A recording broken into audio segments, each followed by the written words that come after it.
Hey viewers, welcome back to our channel. Today, we're delving into a captivating term that is a country in Central Asia and a neighbor to Afghanistan, China, Kyrgyzstan, and Uzbekistan. Well, how do we say its name correctly?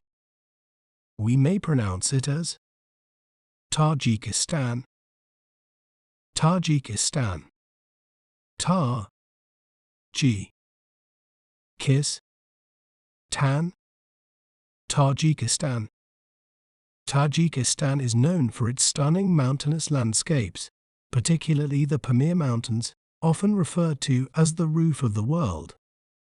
If you enjoyed learning about Tajikistan, be sure to subscribe to our channel for more educational content. Thanks for watching. Remember, knowledge is power. See you next time.